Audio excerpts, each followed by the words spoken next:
The ultra-wide master race is definitely growing in popularity as more 21:9 monitors are showing up in those ultra sexy battle station pics than ever before. The 1440p 144hz Nixeus EDG34 might be the best ultra-wide monitor that nobody is talking about, but I'm here to change that.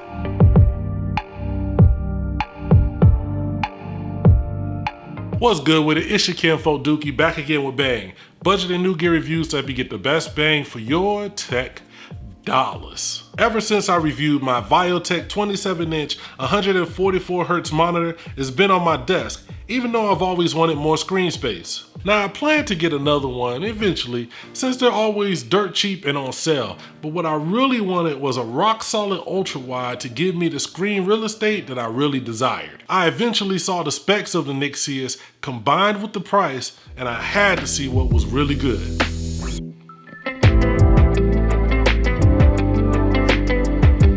Taking it out of the box, you get a 34-inch VA panel with a 21:9 aspect ratio. Now since it's larger than the standard 16:9, you'll need the GPU power to push AAA games at the max, but we'll get to that later. If you're not going to connect it to a VESA arm, install the included stand. It's pretty straightforward and they include all the necessary hardware, even a DisplayPort cable, which is always an added bonus. The stand doesn't have any height or rotation, just basic tilt functionality, and is super long to support this beast, so make sure you have the proper space on your desk. On the back of the unit, you see this design, which is actually illuminated and for some reason has a built-in headphone stand. At least that's what I would use it for, but I wouldn't use it because it's on the back of the damn monitor. When it comes to I/O, you get two DisplayPort 1.4, two HDMI, and an audio out to connect the speakers. To get that full 144Hz and FreeSync support, you have to use the DisplayPort, as the included HDMI 2.0 only goes up to 100Hz. Now once I had it set up, I noticed immediately that it reminded me of the Viotech GN34CB that I had previously reviewed.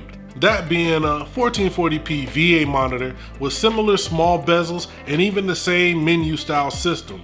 The main difference between the Viotech is 100Hz while the Nixeus supports up to 144Hz like my main 27-inch.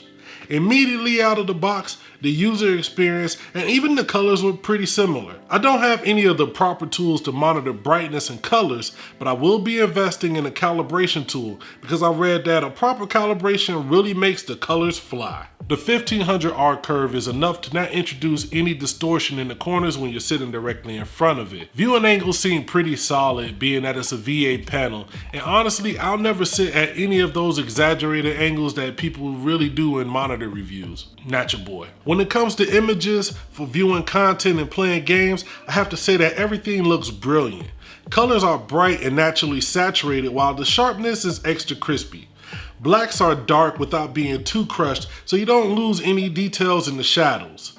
Watching movies is a pleasant experience, especially as ultra-wide movies fill the whole frame with no black bars like standard 16:9 content. Color grading is okay enough for YouTube videos, but without a proper calibration, you probably won't be doing any real pro level work.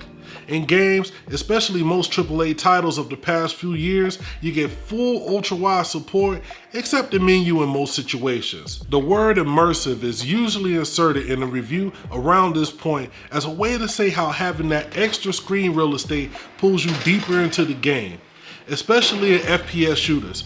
It feels like having that extra bit of vision can give you an advantage. Now, esports professionals may disagree because they choose the game on a 1080p 24-inch 240Hz monitor. Now, I'm no pro, but I am nice with it, and I love gaming on this beast of a monitor. The ability to run G-Sync on AMD FreeSync monitors keeps games running buttery as hell, and even though it's not on the verified G-Sync compatible monitors list, gaming with my Zotac 2080 Super on a 3900X at high resolutions looks amazing.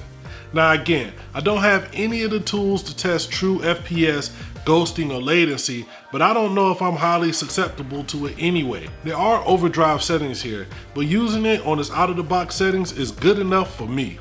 Now I have to be honest here. I've said this before in a previous video, but if this is your first time, let me reiterate and also invite you to hit that subscribe button. What is you waiting for? I mainly wanted the extra space on the ultrawide, not to game in full screen, but to actually game in a standard 16:9 window and still have a large enough window beside it for either social media or YouTube. Especially playing the latest Modern Warfare, I keep a window up next to it so I can keep up on my subscriptions. Now, editing in a full screen is a blast because you have the full timeline spanned across the window. And if you have to have multiple windows open, then you should be good to go. Now, shout out to the homie ePostVox as he talks about some of the problems with having multiple windows open and how Windows 10 still doesn't have the best support for it.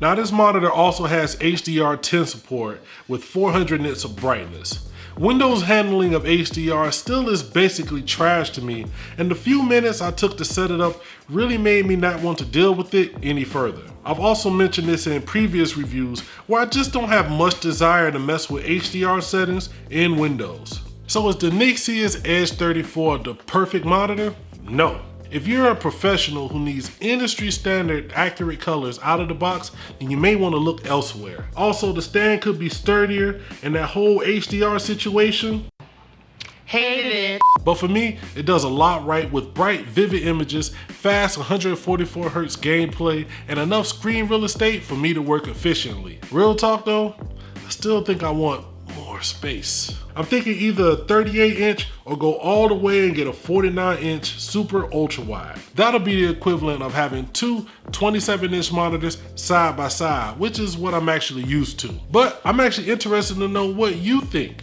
If you're thinking about checking out this monitor, make sure you use the links down below in the description and leave a comment letting me know what monitor you're currently rocking and which one you're looking to upgrade to. Well, that's it for me. I'm gonna get up out of here. It's your kinfolk Dookie. Make sure you like, share, subscribe, and never forget to holler at your boy.